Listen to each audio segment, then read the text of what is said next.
ये पेंगुइन बहुत ज्यादा ड्रिपी था।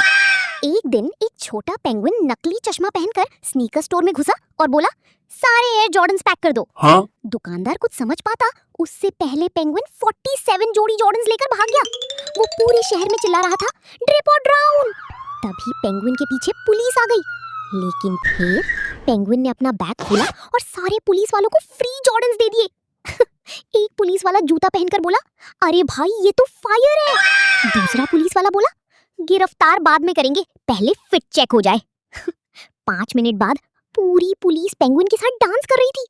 अब पूरे शहर में सब जॉर्डन्स पहनते हैं और इंडिया में पेंगुइन स्नीकर स्टोर्स में बैंड है।